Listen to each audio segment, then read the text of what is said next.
Welcome to Conversations with Dr. Skip Mason, pastor, preacher, historian, author, teacher, librarian, archivist, world traveler, collector, family historian, avid reader, and creator of the popular Vanishing Black Atlanta Facebook page. But a lot of folks who love history.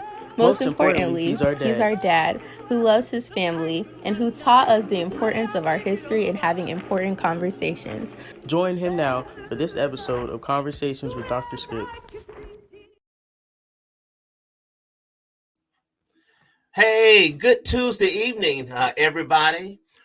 I know we are accustomed to coming to you on Sundays, but we wanted to take advantage of this opportunity as we have a full roster of candidates and aspirants for general officers, as well as the Episcopacy. And so Sundays will not allow us to get everybody in. So we're going to have some on Tuesday evening. And I know that Tuesday may be a night for some of your favorite shows, but I think this is important too. Tonight, we are so blessed to have a group of men who are offering themselves for the office of General Secretary for Ministry to Men. And I am going to bring them up, and we're going to spend some time with them and to hear their vision and platform and to entertain any questions that you have. But I always like to acknowledge our senior bishop, Lawrence L. Reddick, and Mrs. Wendy Jones Reddick, our wonderful College of Bishops under the dynamic leadership of Bishop James B. Walker and Mrs. Walker. And I have to always acknowledge my wonderful bishop, Bishop Thomas Lewis Brown Sr. and Dr. Louise Baker Brown, and both Bishop Walker and Bishop Brown chair the CIT committee, and Dr. Teresa Duhart, who I don't believe get any sleep at all. She works constantly for the church.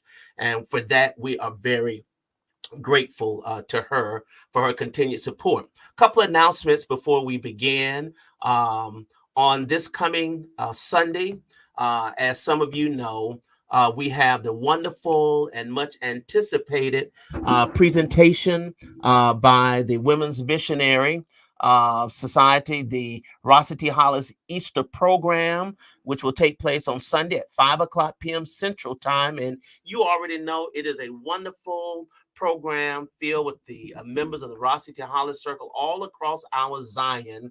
And they will be presenting breaking news, the Women's Missionary Council, the empty tomb. And we certainly encourage you and invite you to watch that great program and support our young people who are a part of the Rossity Hollis Circle. Also, I want to share that on next Tuesday, we will not have a candidates forum, but I did want to share with you that the Praxis Circle Network, under the dynamic leadership of Reverend Dr. Essie George, will present Christian response to ageism in the life of the church. And they have a phenomenal panel of presenters, and you certainly will want to tune in. That's next Tuesday, April the 19th at 6:00 p.m. But tonight, we're going to meet the candidates who are offering themselves for the position of General Secretary for the Ministry to Men. We have Brother Willie Jackson I'm going to bring up, and Brother Paul McClough, and Brother Smoaks is trying to sign in, and hopefully he'll be able to sign in shortly. But Brother Willie Jackson is a member of Lane Chapel, CME Church in Houston, Texas, coming out of the 8th Episcopal District. And we also have Brother Paul McClough, who is a member of Knights Chapel, CME Church in Hernando, Mississippi, coming out of the 4th Episcopal District. And I think we have, yes, we do have Brother Anthony Smoaks Jr., a senior, excuse me, who's a member of St. Paul CME Church from Egg Harbor, New Jersey, out of the 7th Episcopal District. So we're delighted to have all of you here with us tonight we're going to hear from you individually and give you an opportunity to share with us in a one-on-one, and then I'll bring everybody back up for a question and answer session. And so we're going alphabetically, and we're going to begin with tonight. Brother Jackson will be our first candidate. And Brother Jackson, welcome again. Glad to see you. I think you were on when we did the Ministry to Men show a while back with Dr. Leo Pinkett. But what I'd like for you to do is just to tell us just a little bit about yourself, because I don't want to spend a whole lot of time on your background, just to the point that it helps us to frame how you got to this point, and then tell us why you're seeking this office of General Secretary of Ministry to Men. Okay. Thank you, Dr. Mason. For those who don't know, and I'd like to thank you for taking care of protocol for me, so I didn't have to go through that first. My name is Willie A. Jackson. I'm currently the Director of Ministry to Men for the 8th Episcopal District. I've held that position since 2017. For the 5 or 6 previous years, I was assistant to the Director of Ministry to Men. In addition, I've held positions of Ministry to Men Coordinator for Southeast Texas region. I've also been the coordinator for my church since the inception of Ministry to Men, and I've been the creator of the Winding Chain since 2004, which is a men and boys ministry. I came to this decision with an idea of honoring the past with an eye on the future. And put simply, we can't know where we're going unless we know where we've been. We also have 4 pillars: faith, family, foundation, and future. We start with faith, which is studying and putting it into practice, being proactive in the family and in church, having a foundation on that, plus study and hopefully a handbook. And then we have to both engage the future and train the future. And by that, I mean, engage the future is, I don't necessarily believe that there's any such thing as a young adult. I think you hit 18, if we train them right, they are adults, and it's time for them to start working. They have an equal view, just different from us that have been in a while. I've been a member of the CME Church since I was 13, but I've been active in the CME Church since I was 4. So I think that's it for a quick synopsis about me. Yes, thank you. Thank you so much. So you talked a little bit about your involvement and your activity with Ministry to Men. And Ministry to Men has been around for some time, but it is still considered one of the newer ministries of our church. And we've only had one General Secretary, of course, that's Dr. Leo Pinkett. So having been a part of it and been actively engaged, what has prompted you to offer yourself as a candidate, and what do you bring to the position? What are you hoping to do as the General Secretary for Ministry to Men should you be elected? Well, let's go to what prompted me to seek this office. I had a phone call from our senior bishop a while back that reminded me that Dr. Pinkett was going to be leaving as our general secretary. And like most people, I think that people don't age and they're going to live forever. Now, after that, I prayed on it and asked God, what should I do? God told me to go. I told my wife. I then told the senior bishop. I then told Dr. Pinkett. Now, I've been working with Dr. Pinkett as vice chairman of the department for the last 3 years. And I've been active and in conversation and working with and in discussion with him probably since about 2012. And what truly drives me to do this is a passion to see the church grow back to where it was.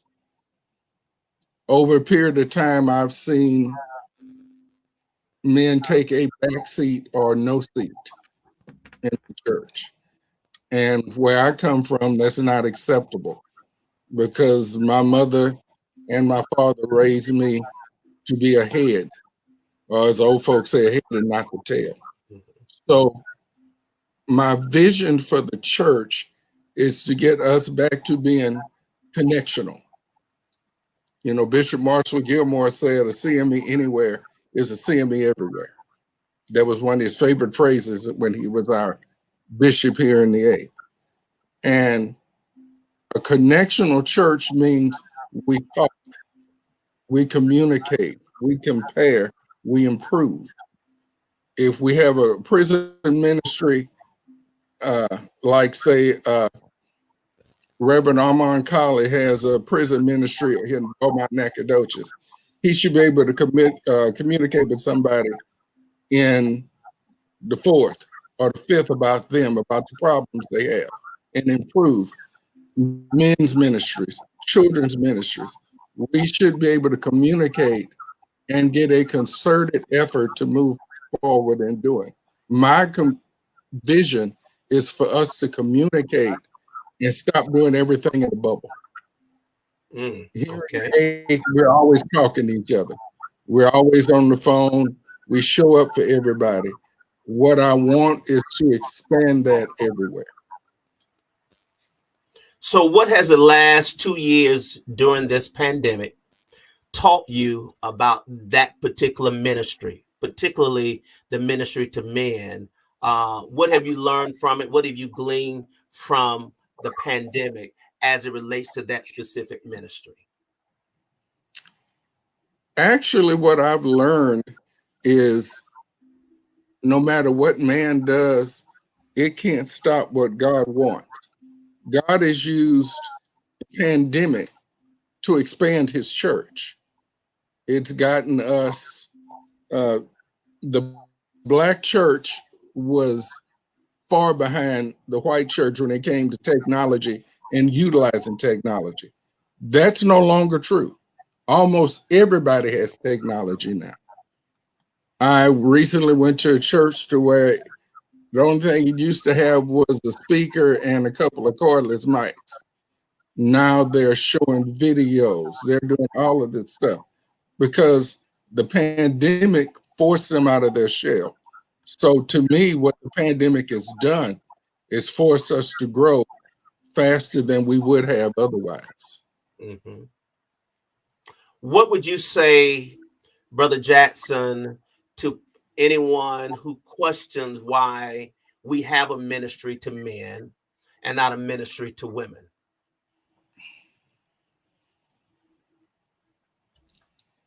This will sound kind of strange.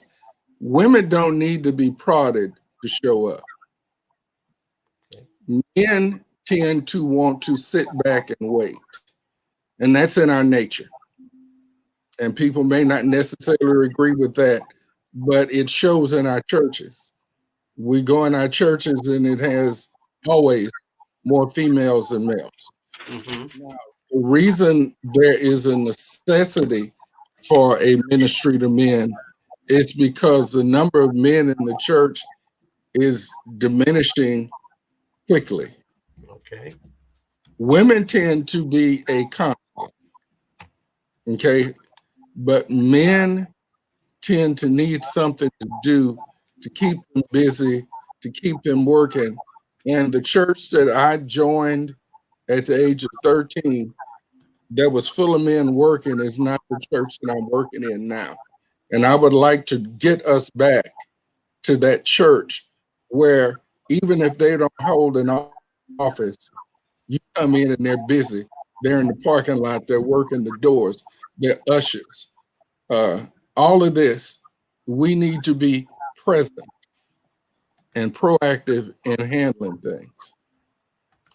And so if you are elected, and this will be my final question, and we'll go to Brother McClough and then Brother Smoaks, and I'll bring you back. If you are elected, what are your top 3 priorities for the ministry to men? My top 3 priorities would be to make sure we have a director of ministry to men in each Episcopal district, which we don't necessarily have at this point. The next thing would be to get a handbook. And the third thing would be to establish a regular meeting where the directors can talk and communicate so that we're no longer operating in a bubble. We're operating as a unit. We always know and support each other. Those would be my top 3 things to initiate. Okay, great. Thank you. So I'm going to bring Brother McClough up, and we'll bring you back shortly, okay? Okay. Brother McClough, welcome. And let me make sure you are unmuted. All right. Can you hear me okay? Yes, sir, I can. Excellent. Glad to have you here as well.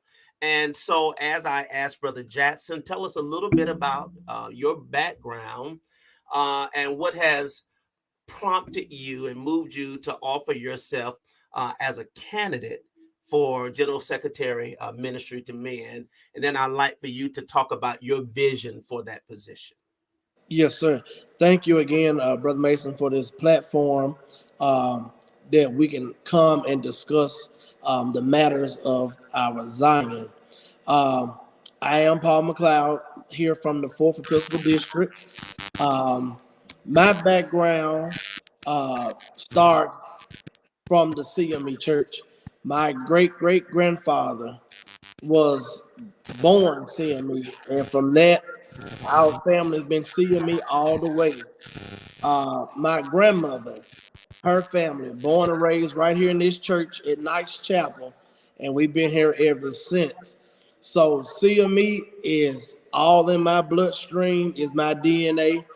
That's who I am, and I'm grateful for the opportunity to be here. Some of the things that I have sit back and pondered and looked over in our Zion, for those that know me, they know me from ushering. I have a passion for ushering and singing. I always sing in the choir when asked. But it was something that was missing that kept tugging on me. So I kept looking and kept praying. Going on. And so I had some conversation with some members, and one thing that stuck out was ministry to men. And I said, what could we do more in the ministry to men to bring it to life, to birth it in a sense? Because in a sense, in my standard or in my age bracket, because I'm only 37, you don't really see or hear too much of ministry to men unless it's a singing program or something going on in that sort. So my thing is, well, if we're supposed to do this or do that as for ministry to men, how can we be more effective in what we're doing? How can we teach our young boys to become men? How can we get men that's out of the prison system? How can we get them to get jobs and decent jobs and provide for their family? How can we just get men, period, that might not even know how to do an application or how to dress for an interview or how to speak in a corporate setting? How can we teach our men to do these things and still follow Christ? So my take on it is we have to, as our theme, start from the basics. We have to actually get out there and do the work. We can't say we want to do the work. They have to see us doing the work. And so I believe because of my character, people see me. I'm not just talking or saying that I'm doing this or doing that. I'm actually out there doing hands-on. And my ministry just doesn't stop in the CME Church. I spread myself across this world everywhere. Everybody knows that I'm available. I'm willing to serve. I have a servant spirit, and I love to serve. I think that's what God really instilled in me, to serve. And so this is some of, the things that I have desires for, things I have passion for, things that I have dreamed about, in a sense. And so my prayer is that we can start from the basics and get with our men, and then just try to teach and learn, and then we can come from there. Okay. All right. Thank you. What has the pandemic taught you about ministry, and in particular as it relates to men, since that's the office that you're seeking? What have you learned throughout the last 2 years that you think you can apply to this office that you're seeking? I would say, and I would go to my local church. In my church, our men pretty much outweigh the women in our church, and that's kind of unique because you don't see that everywhere. And the men of this church band together, and we made sure that things were, the needs of the people were met. We made sure that this building or whatever was intact when we was away from it, and we kept some type of communication going. If we knew something was going on with one of the members or sick or something, the men tried to take care of that as best as we could. And so this pandemic taught me as a young person that we don't have to meet here in the four walls and do ministry, because ministry, we know, is outside of the four walls, and we have to get out there and get our hands dirty and just get to work and do kingdom work. So that's what the pandemic taught me. Thank you. So as I asked Brother Jackson, and I'll ask Brother Smoaks, why a ministry to men and not a ministry to women? Well, the men, as we know, we really don't have a platform too much. And I look at the ladies more lean to missionary. You have those in the lay department, but you don't have that many. But when its subjects come up where men might need to talk about men things or men situation, things could happen, men won't feel comfortable enough in the presence of a bunch of room of ladies to discuss these issues or these problems. So I think that a men's ministry is very important, especially in 2022, because there's so much mental illness, is things happen behind closed doors that we don't know. And it's a way that men can get together and fellowship, release it, get some help for it, and get to back to our what we're called to do. And I believe, and I use a personal moment, some things happened in my life. And I believe if we had that platform of men, that we could have came and talked and discussed some issues and things that happened, that a lot of things, struggles we wouldn't have to go through. But in some sense, we didn't have that platform that we can just come and just be men and discuss these things. So there's something that I think that the church, we need to really take hold to and just really get to working, because so many men have so many issues and things out there, and we really need that type of setting to release that. So, Brother McClough, if you are elected as the General Secretary, what are your top 3 priorities as General Secretary for Ministry to Men? My first one would be to establish a line of communication across the Zion with the men, try to set up some type of contact person in each Zion that we can communicate and sit down and strategize things for the ministry of the men. Number 2, set up programs that will come in and help our African American men to find jobs and stuff after the prison system, to get them back working an honest job so they can provide for their families. And then also, one thing that I would like to see is a men's conference. Kind of like when you see it in other denominations, they have these men conferences and ladies conferences.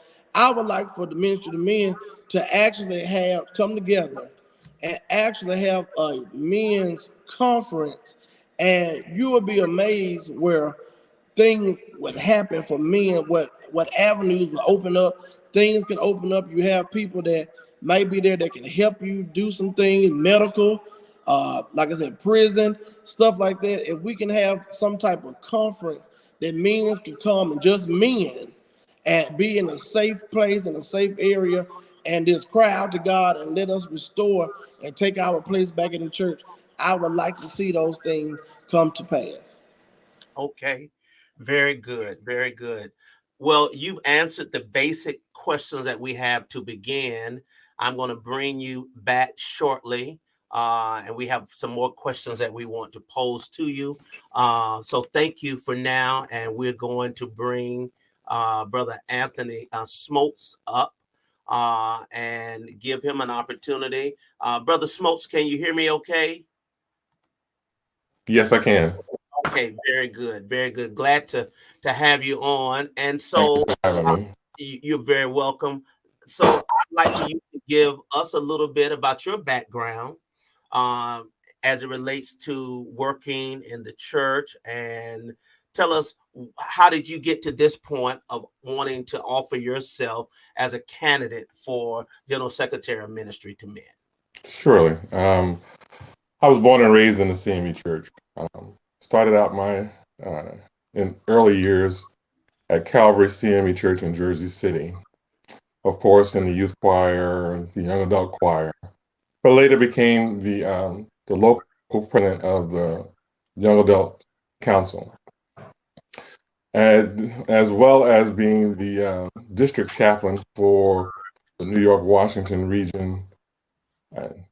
Continued on at that church at Calvary and became the chairman of the trustee board, as well as a district trustee for the Philadelphia district.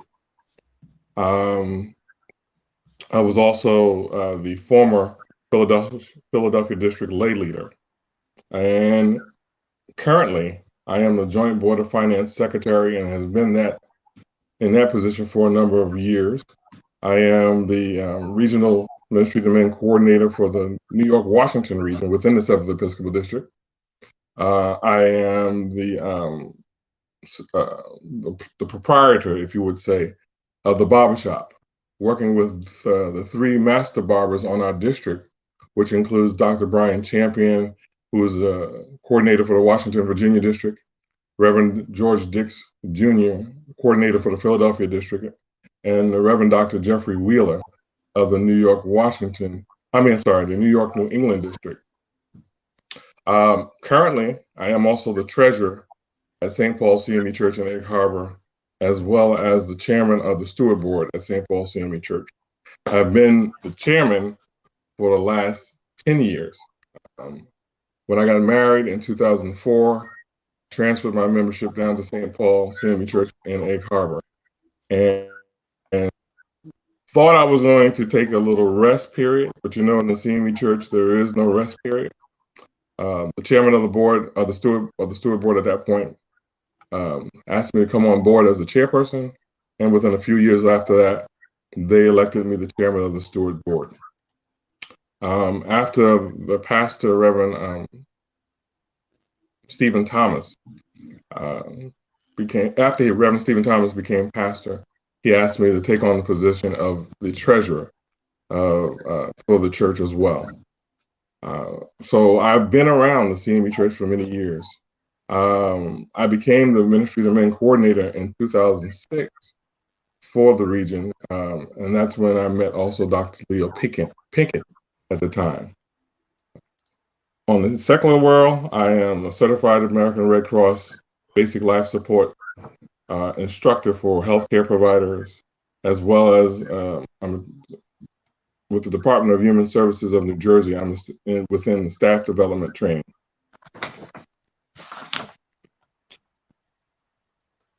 Great. Thank you. Thank you for sharing your background. Now, talk a little bit about your vision. What is your vision for the ministry to men? It's my desire to continue what Dr. Pinkett has started, expand it, and given the fact that we have this new this new forum that we have with the media outlet, to take it beyond where it can, both in person as well as through social media. This gives us an opportunity to go much further than we have been in the past, where you have to travel to different locations, where we can be on Zoom or Facebook or YouTube and have meetings and training sessions. I desire to have training sessions within to create a network of folks who are from different backgrounds. I've communicated with coordinators on different districts, such as the 8th. I worked with Hank James on Friday Night Live. I've come down to Georgia and worked with Ministry to Men down there with what's his name, Horace and Brian Magwood in the past. On several retreats I've visited there. I've reached out to other brothers across our Zion to ask them to be presenters or to be barbers at our on the barbershop, which meets every first Sunday at 6:30 p.m. Eastern Standard Time.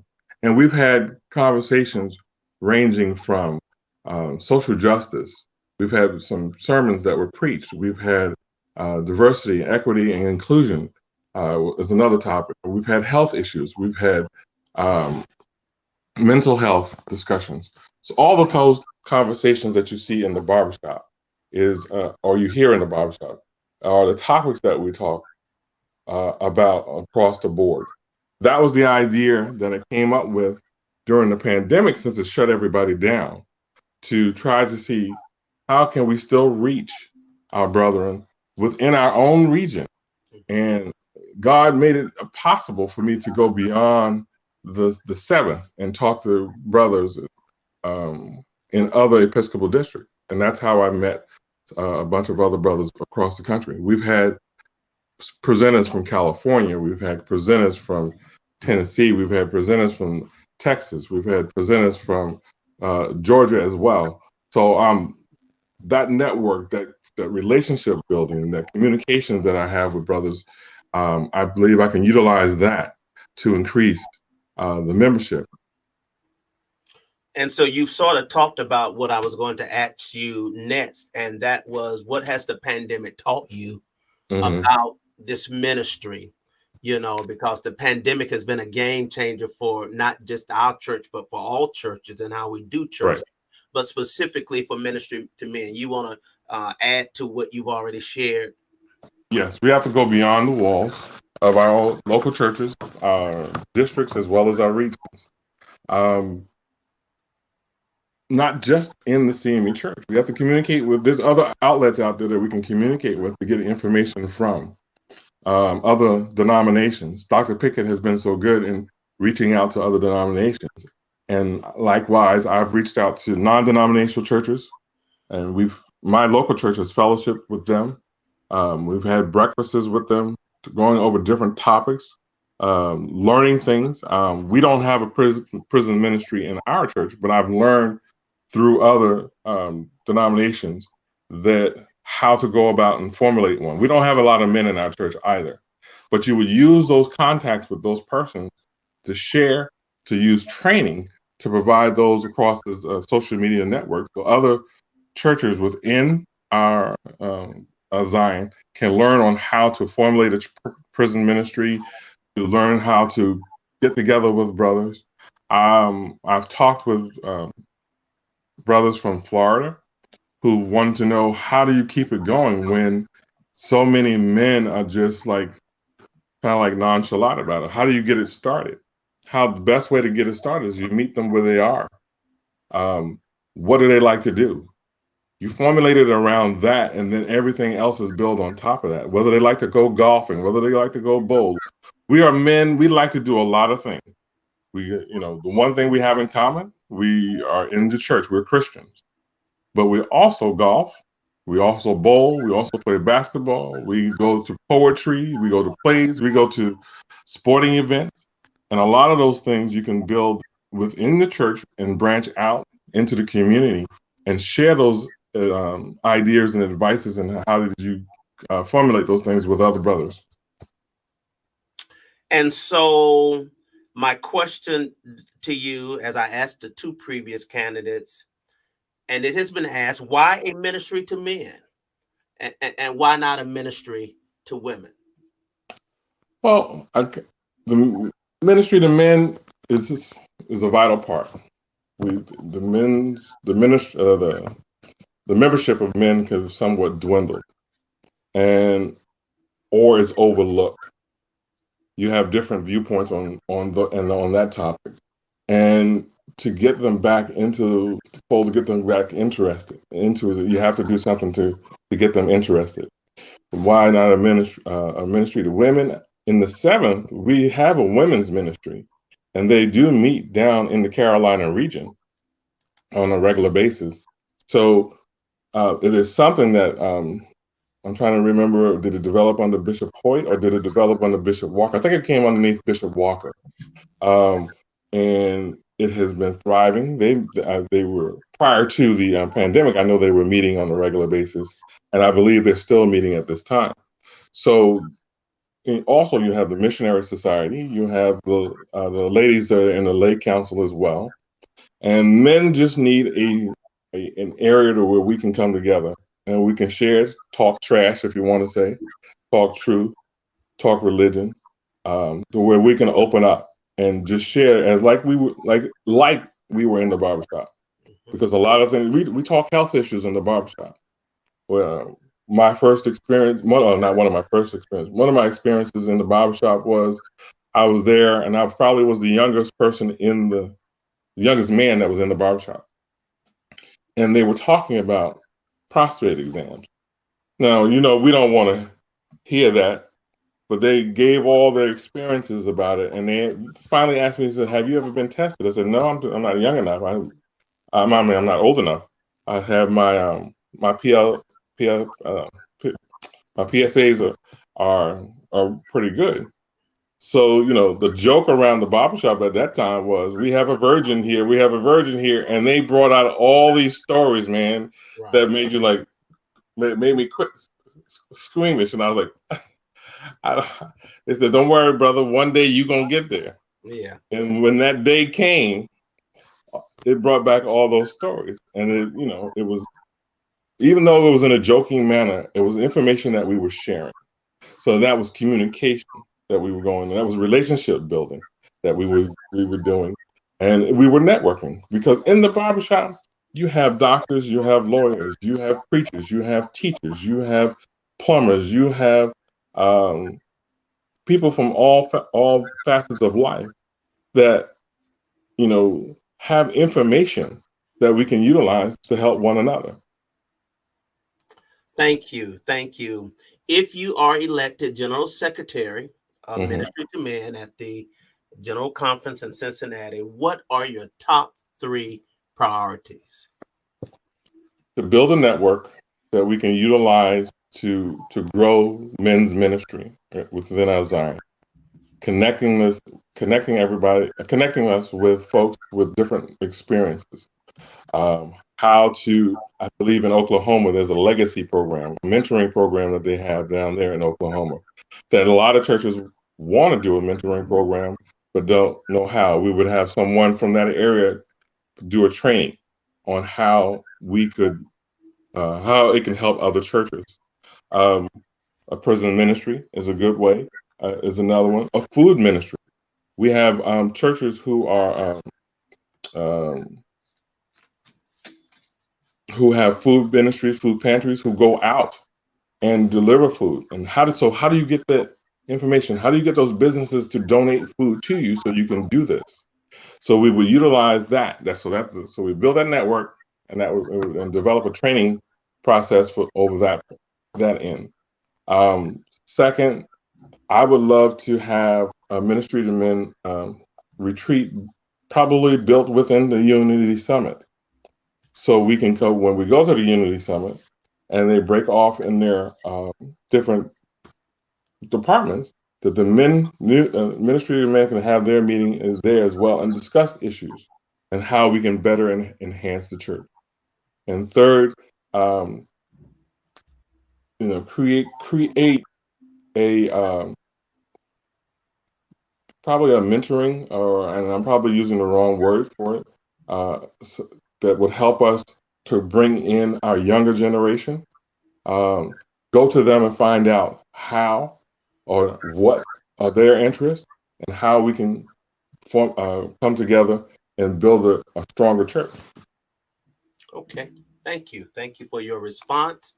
I am going to bring our other candidates back up on the screen, and we're going to ask you a few questions that we have. And those of you who are watching, if you have a question, please feel free to put it in the chat, and we'll try to get that question to the candidates and get that question answered for you as well. There is a question I want to put up first from Reverend James Blackman. He says, candidates, the Ministry to Men department has primarily been focused on one particular location. If elected, how will you implement programs connectionally? We'll start with you, Brother Jackson, then Brother McClough, and Brother Smoaks. Okay, I'm not absolutely certain on what he means by focused on one particular location. But I do know we've all talked about implementing different programs throughout our Zion. The question is, if elected, how? We have to have a conversation. One of my favorite phrases is we have to get off the front porch. We as men fix the world sitting on the front porch, and then we get off the front porch and do nothing. The idea is to get off the front porch and go to work. So we need to A, talk, B, act. So we need to implement programs, whether it's prison ministry, whether it's youth based, whether it's scholarships. We need to implement those programs across. But first, before we can do all that, we have to communicate or communicate better. Thank you. Thank you. And yes, Reverend Blackman, that does need a little clarity, the first part of your question, but certainly the candidates can respond to the second part. And I'm not sure, and I don't want to put words in his mouth, if he's saying that wherever the location of the general secretary is, that's maybe the center of where the programs are. I'm not sure. Perhaps he can provide clarity. But certainly, if elected, talk about how will you implement programs connectionally. Brother McClough? First, again, in anything that you do, you have to start with communication. So if I was elected, I would contact someone in each Episcopal region, and then all of us that I contacted would sit down and strategize what can we do to build up our ministry to men in our regional setting. And that's what I would do first, because in order to establish ministry to men and get the ball moving, you got to start with conversation and have communication first. So I would do that. I would not base anything just say priority here in the fourth, because I like to travel. I like to go out different places. I like to meet the people where they are. And so in order to do this, I believe you have to move and do and go. And so whatever pleases the body or the group in that sense, that's what we will do, and that's when we'll communicate, and we'll go from there. Okay, thank you very much. Brother Smoaks, would you like to respond to that as well? Let me unmute you. Okay, go right ahead. First, we would, wherever there is a meeting, I'll be there. If I can't be there physically, I would be there via social media. Wherever there's a meeting, I would make sure that it's broadcasted over social media so other regions and Episcopal districts would be able to see it. That's how you would move it from one particular location and share it around our entire Zion, to develop, like I said, with the programs. Like in Oklahoma, they have a legacy program that deals with mentorship. If they're having a meeting or a banquet or whatever the situation is, if I could not be there, I would hopefully have it televised or presented over social media so other regions can see it, learn from it, take information from it, and use it in their own Episcopal districts. Thank you. And thank you, Reverend Blackman, for your question. I want to talk a moment about structure of ministry to men, and how effective is the current structure, and would you offer to change the structure? And when I mean structure, I mean the layers from the general secretary on down, the structures in the districts and the local level. Are they effective? Has it been effective in your opinion and in your involvement and activity? And as a general secretary, does the structure work for you, or would you offer to make some changes to get different results? We'll start with you, Brother Smoaks, and then we'll come back with Brother McClough and Brother Jackson. Current structure has worked for us fairly well. In the 7th, we have 2 Episcopal districts, which is the New York, Washington region and the Carolina region. There is a regional director over both of those districts. Myself is one. Within the New York, Washington region, we have the Philadelphia district, the Washington, Virginia district, and the New York and New England district. That structure has worked very well because when ideas come across, we communicate with one another. We've developed a relationship throughout the years that no matter what time of day that idea may come across, we shoot it to the other persons and find out, do you think it will work? If you think it will work, let's come together and strategize. This has been in existence since Bishop Hoyt appointed me back in 2006. And with our current bishop, Bishop Walker, he's allowed me to continue that structure, and it has worked well. We've also, at the time when Reverend James Dunbar was the regional director over the Carolina region, we would go down into the Carolina region and have conferences with them as well. So it's worked well with us.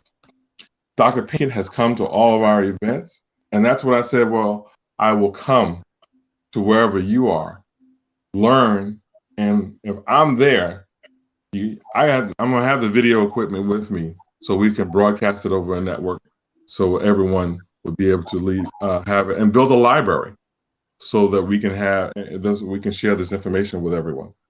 Thank you, Brother McClough. Talk about your understanding of the structure. Does it work? Tell us what you would do with regards to the structure. The method doesn't change. You just have new ideas for a new age. So many times you hear of people and positions, and you hear the name, but you don't see the person. You don't actually see the work going forth, but you just hear a name. And as a used to be young adult, I'm not that old yet, but I am 37. I would say for my experience, and I believe I can speak for them too as well. You only see people come out during election time, and they'll plead their case, prove their point, but you don't see anything after that. You don't see it. You don't hear any communication after that. So how can you say, we're going to do this or we're going to do that, and there's nothing there, from local, from district, from region. You have to put in the work. You can't just say, I'm going to do this, I'm gonna run for this, we're going to put this person in here because of whatever. You actually have to get out there and do the work. And that's one thing that I can honestly say, and I go back to it, is being a servant. I'm on the trustee board. I'm the president of the usher ministry for my church, the president of the usher ministry for the district, the vice president for the region ushers, choir, whatever I'm needed at, I'm there. And you have to be a servant. You have to have that line of communication that they'll know, if I call Paul, he's coming. If I need Paul, he's coming. And I try to live my life in that aspect, that whatever I'm needed at, or wherever I need to do to not just for our church, but for any church. If you need me, I'm there. And so again, we have to same method, same structure, but just change it to a new idea. And that's my look on it. Thank you. Brother Jackson, talk about your understanding of our structure, and is the current structure, the way it's laid out, working effectively for ministry to men? Well, in my opinion, structure is fine. It's just underutilized. For example, you're supposed to have a ministry to men's council in each one of our regions, but we don't, for the most part. And what happens is all those other things that we talk about, the communications and all of that, doesn't occur because we don't follow the structure and utilize the structure that's available. So what we have to do is utilize what's there and make it work. You can't underutilize something and then say it doesn't work. It doesn't work because we're not doing the work. And one thing that the pandemic has done is it's forced us, because basically we got lonely. It forced us out. And so what we have to do is use what God has allowed, which is the pandemic, to springboard us to what God has for us. Okay, thank you. Thank you all for answering. We have another question. Could each candidate give your perspective on the ministry to men as it relates to our young men, millennials, so that they feel included?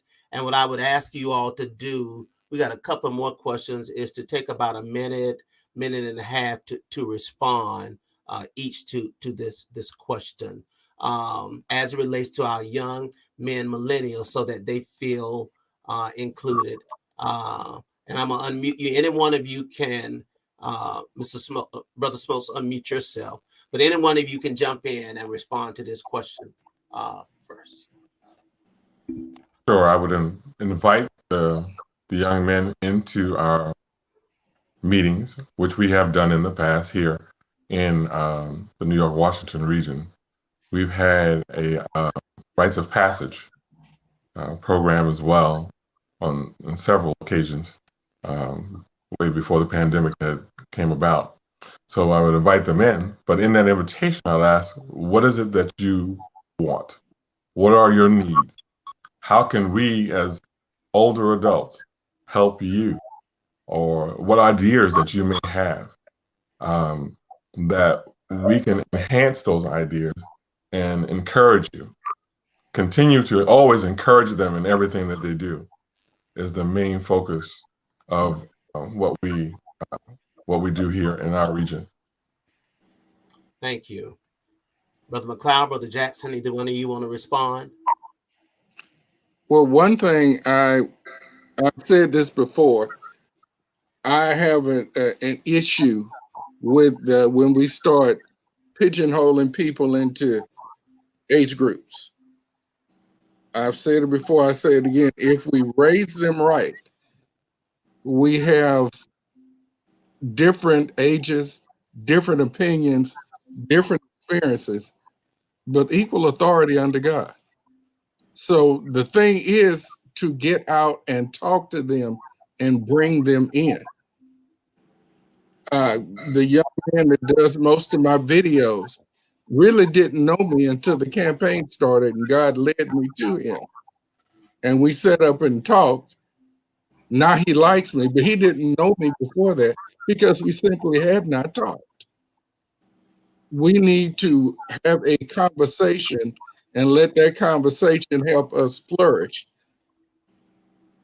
I don't believe, and the truth is, we will all learn and grow from that conversation, because anytime we sit down and talk, everybody should learn something. No one knows everything except God. Thank you, Brother Jackson. Brother McClough. So my take on it is, I was just sitting here reminiscing as a boy, how I looked up to men as father figures.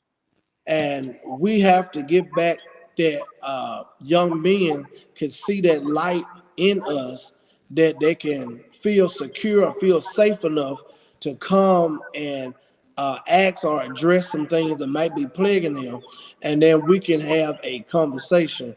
I do like the fact that sometimes in the past we have had like men's prayer breakfasts or something in that sort, and we invited the young boys or young men to come and be a part of that, and we let them be in charge of the service or whatever, and try to encourage them along the way.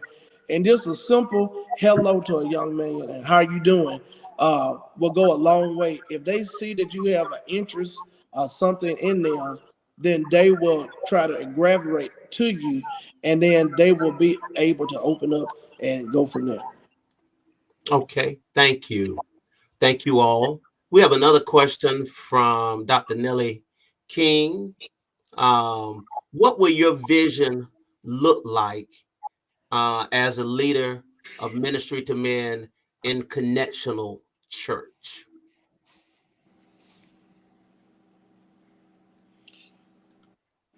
One of inclusivity, including everyone from every background, every age group. Meeting with folks from all the areas, helping them out anywhere possible that we can.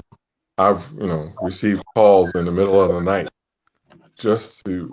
because brothers have been discouraged. And I've sat up until 2, 3 o'clock in the morning, giving them words of encouragement. So we have to continue to encourage our brothers of all age groups to let them know that God is there with you. And as long as you have God with you, I'm going to be with you too.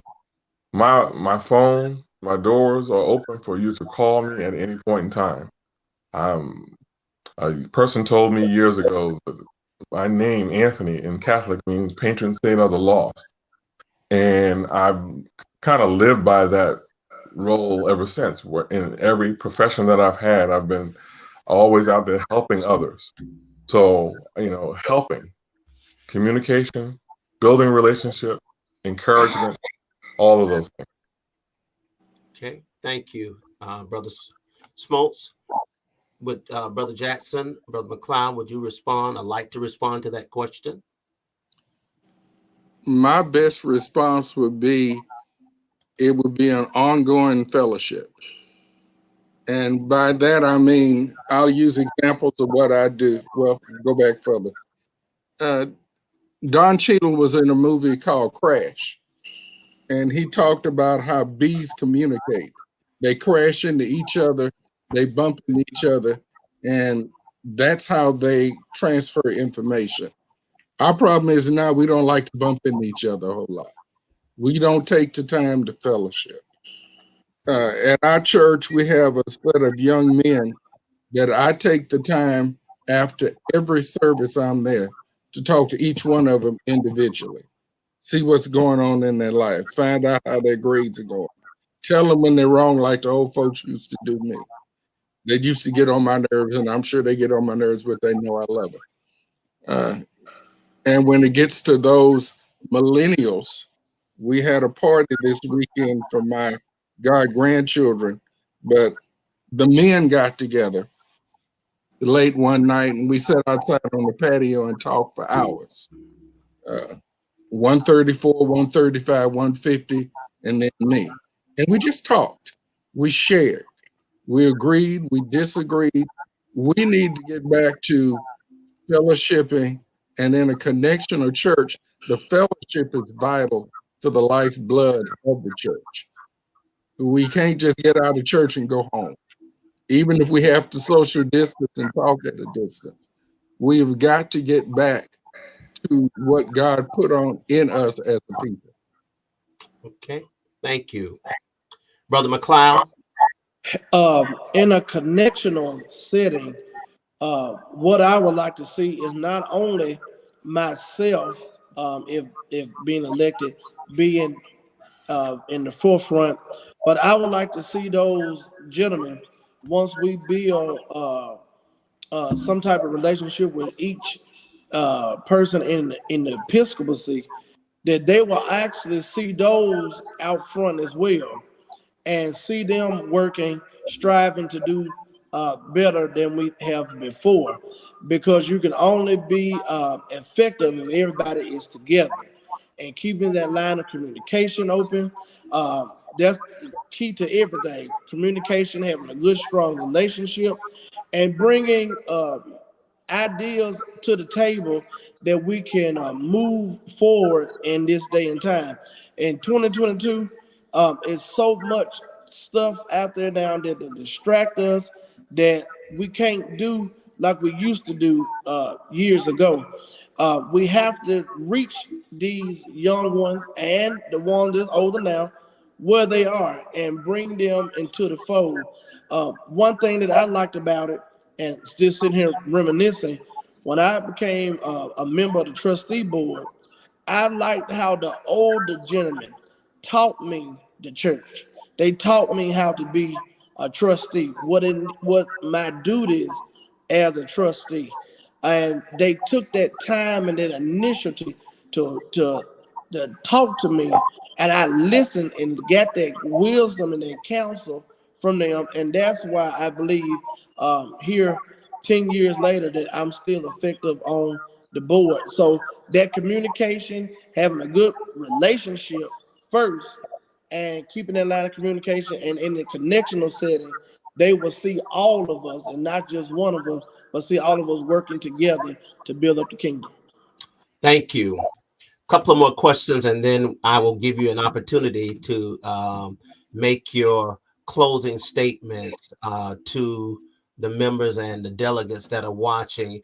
Are there any specific or special concerns with our brothers who are living in rural areas. And I bring this question up because when I had a conversation with the candidates for evangelism and missions, quite often the issues affecting rural churches would come up, and they are different in some instances than those churches that are located in cities. So I ask you, are there issues affecting our brothers in rural areas that should foster some great concern and great attention from this department of ministry to men? Anybody can jump in and respond if you like. My church actually is located in a rural area, but how we get, I guess, people to come, we promote everything we do, every program, everything. We push it out there, social media, by verbal, telling about, and it draws people here. When you come here to an annual day at our church, you'll think it's a funeral because we have that type of crowd. So in that setting, the rule, we have to not just go to the city churches, the churches that looks pretty, because they're the number one churches in the district. We have to go to those churches that really don't have anybody there and let them know that we care for them as well. And not only you go, but bring other means with you to show that not just it's just a few people, but the district or the region or whoever, connection or rather, is standing behind them 100%. That's how I look at it. Okay, thank you.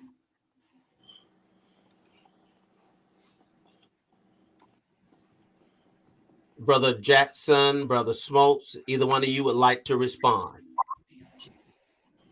Sure. Texas is kind of vast, and we have 2 regions within the 8th that are mostly rural.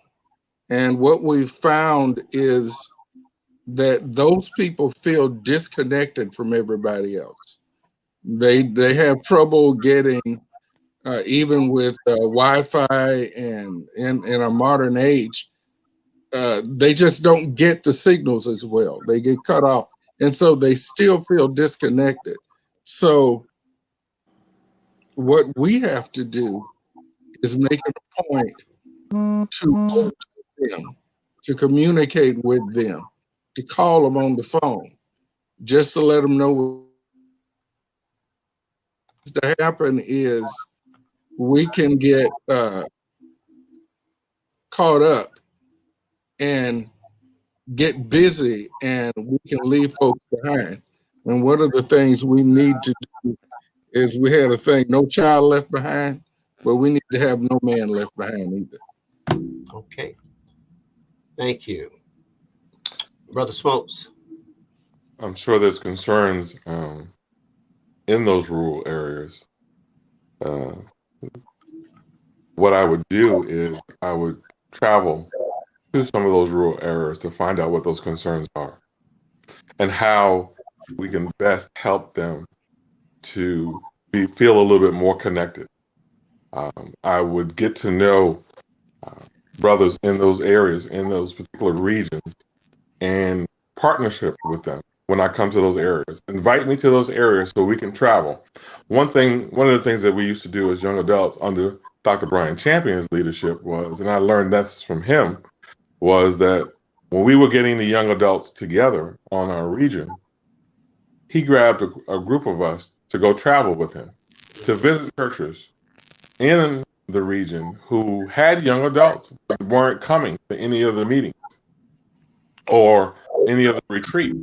And from those visitations, it grew the interest in those individuals to come.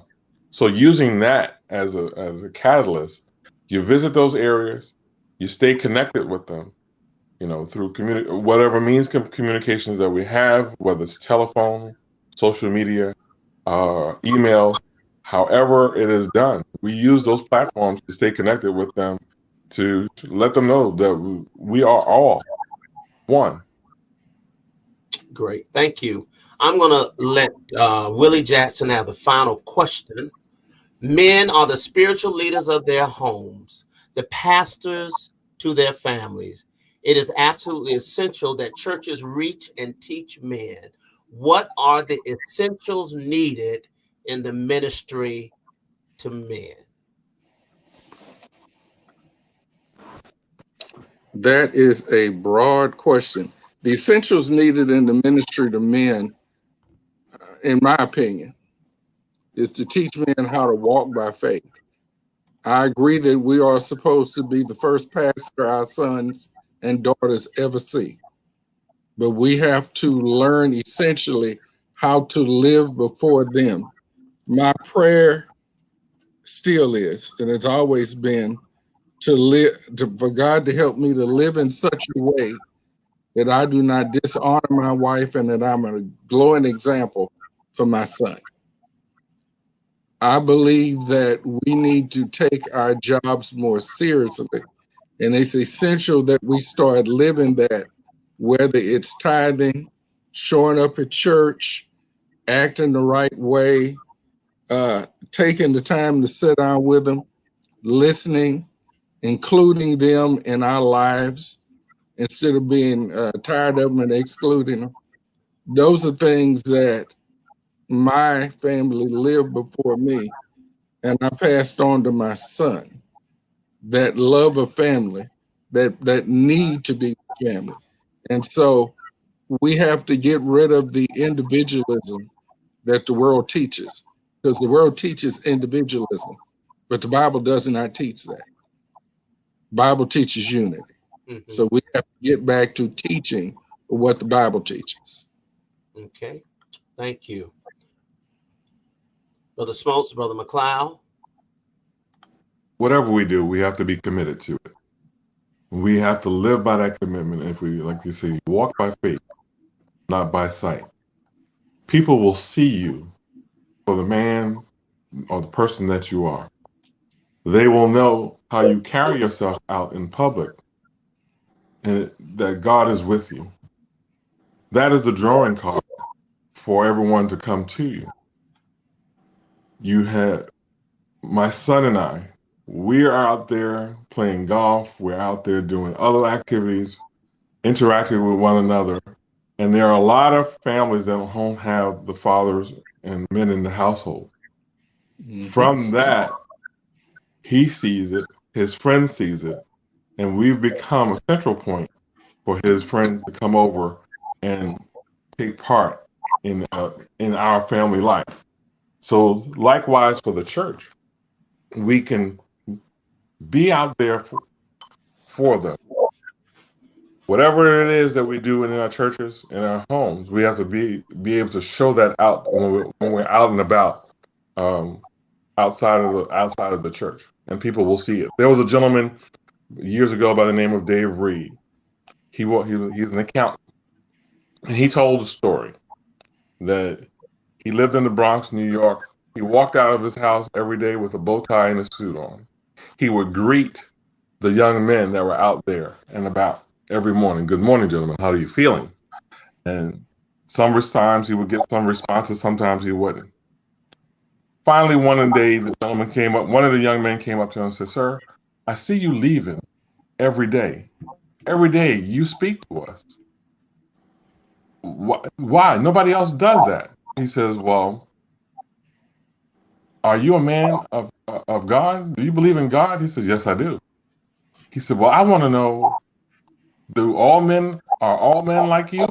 Because I don't see that. All men of Christ are like you?" He says, "As far as I'm concerned, yes. What you see in me is how I am every day. I am a man of God, a man of faith. And if you are ever in need, you can come to me for anything. And if I'm able to, I will help you out." Thank you. Thank you for sharing that. Brother McClough, essentials needed in the ministry to men.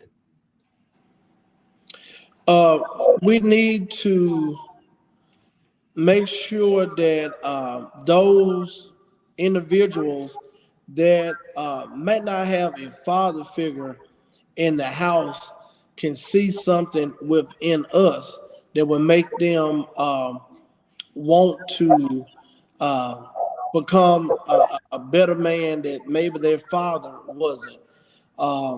And in this day and time, you have most of the women, the mothers, are raising these young men, and they're doing the best they can, but it's still something missing because they don't have that father figure.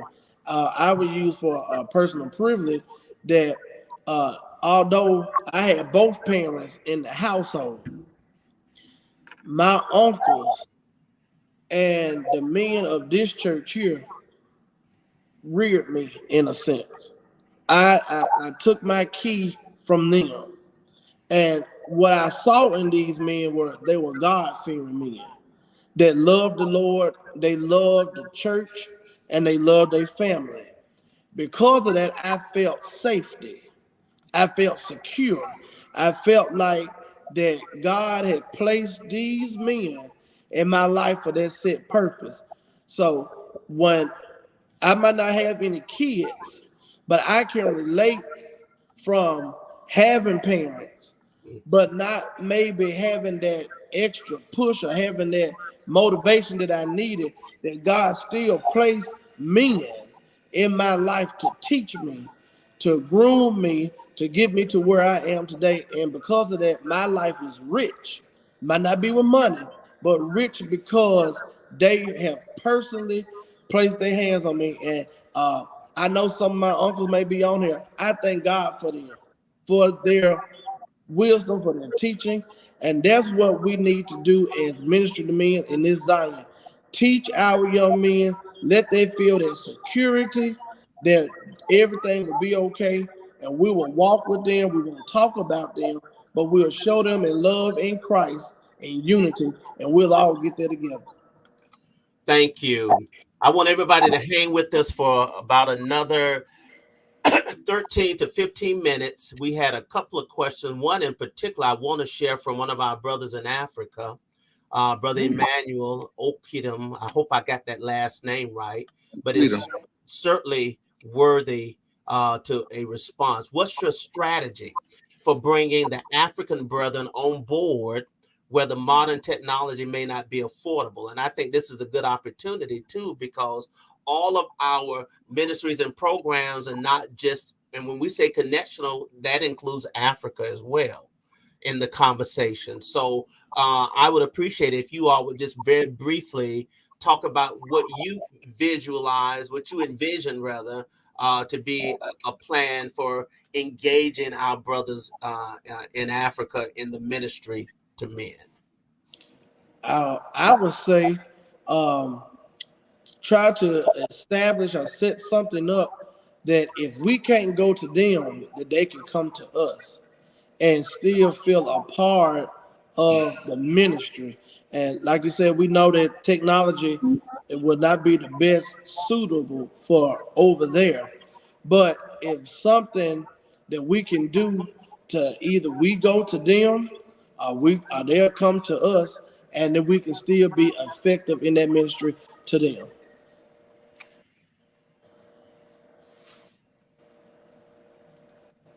But I believe that we can develop a fund of some sort that can raise money to support the technology that's needed over there and share that with them. How we would do that is just like we would do through scholarship funds.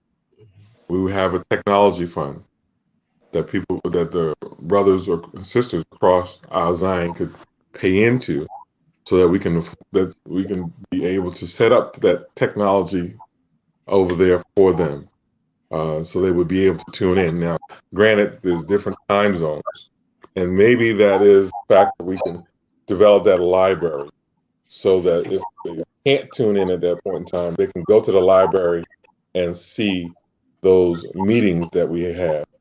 Or if we do have a meeting that's at a central location, hopefully that we can develop some type of scholarship to allow some of them to come over to those meetings and sit in with us.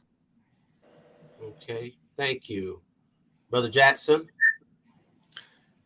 I kind of take a different approach. I think we're going to have to log some frequent flyer miles.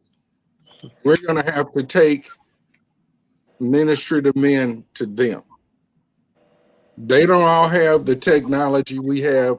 They don't have access, but we can take ministry to men to them. We can go to them, help them set up stuff, sit down and talk with them. Their problems are different from ours. So we have to get to know them. And I don't believe you can get to know them across an ocean, but I do believe you can get to know them across the table. So I believe we have to have some frequent flyer miles and take ministry to men over there. If we're leaders of the church and we can spend money doing all these other things, I think that we need to spend some time over there with them, getting to know them and getting to know their problems and what their needs are. Thank you. Thank you very much. Brother Marvin Smith has listed quite a number of questions and concerns in the chat. And certainly, I don't want you to respond directly, but I would like to share some. And in your closing thoughts, if you want to allude to it, because in your closing thought, I want you to make a case as to why, the delegates should elect you as general secretary. And you'll get a couple of minutes, unprecedented interruption to make that case why you are the best candidate, the best person for this time now. But I do want to share a couple of thoughts that he has included. Why is it that men are not used in the church, best used, and how can we build inclusiveness? And why do men not communicate on a regular across the district?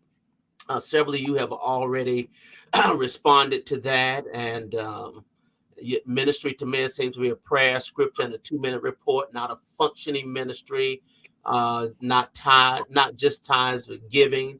And so those are a couple of concerns. Sister Charlene Wilson, there's certainly a disconnect in our churches amongst our male members, even those that are elected officers.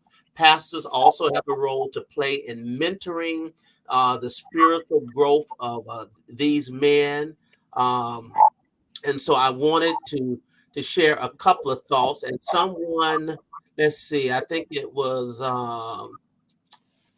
Claudia Harrison, if I can find it.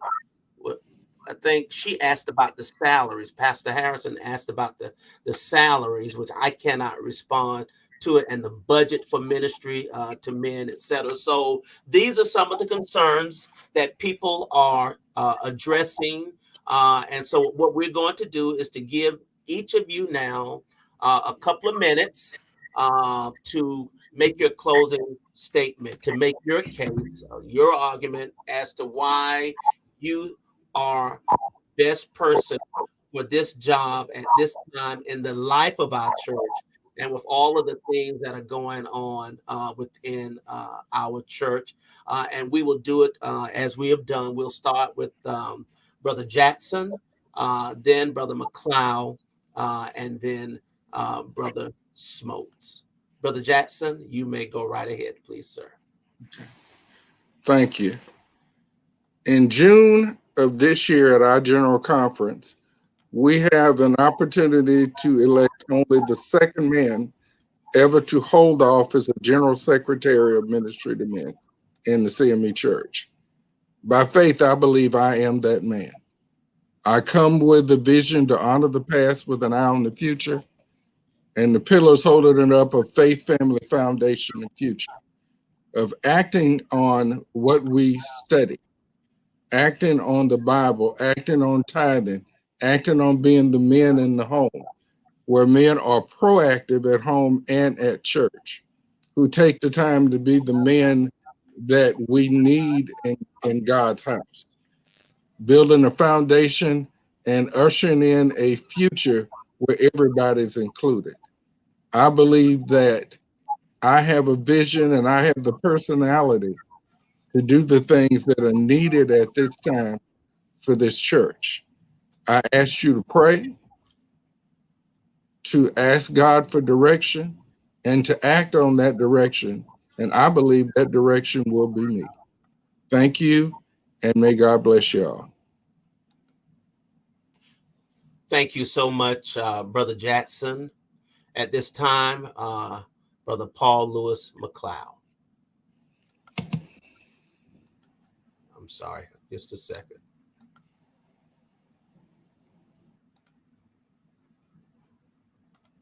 There we go.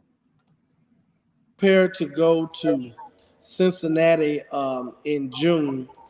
I pray that you are praying for our Zion, not so much as in title of elections, but I'm asking that you're praying that God will meet us there in that place. I feel that in times like these that we're living in right now, that God has put me in this position and this moment and this time to run for this office that I am seeking. I thank God for the journey. I thank God for the opportunity and for the learning experience. But there's so much more that we can do together. I'm ready. I'm passionate, and I am committed to this. These are three of my ultimate goals that I'm ready to get to work. I'm excited about what God is going to do for our men's, and I'm passionate for this church. And in anything that we do, we have to be passionate and we got to be energized and be ready to get to work. We can't talk that we're going to work, but we got to actually get to work. I'm ready. I'm ready to work, and I'm ready to serve the men of this Zion. I ask that you will pray with me that God will lead and guide us in the right direction. And if it be so, whatever God will is, if I shall become that set person for this Zion, I guarantee you that I will do my level best to serve you and Christ to the best of my ability. Thank you, and God bless. Thank you. Thank you so much, Brother McClough. And now we bring Brother Anthony Smoaks. Brother Smoaks, unmute yourself, please, sir. Okay. You may go right ahead. It is my desire that when we get to Cincinnati, that we continue to stay in prayer for the best that we want for our Zion. I think that I am the better candidate for this position because I've been committed all of my life to the church, to do the best things for the church that's possible, to work with others, building relationships with people, with brothers, to find out what is best needed for our churches, for our people. I'm trustworthy.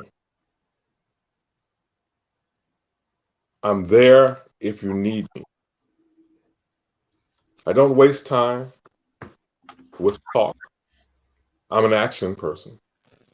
You call on me, and I'm there. It's shown in every work, in every area that I've worked in the church. When the church needed repairs, I made a call out to the members, the men, to come out and help us on a Saturday, and asking the women, would you come out as well? The women said, we'll come out, but we'll do the cooking for you. But I had men of all age groups, 70s, 60s, 50s, 40s, and 30s coming out to help do the repairs around my home church, which is Calvary CME Church in Jersey City. Likewise here at St. Paul, that same energy, that same vigor, that same mentality that I use, that I've done all these years, I would bring to the General Secretary's position. But I can't do it without you. I need you to run with me. I can run by myself, but I need someone to run with me and continue to strive and want to strive, want the best of our churches. And I think that I can work with you to help our churches prosper even more in many different ways that they have not even imagined.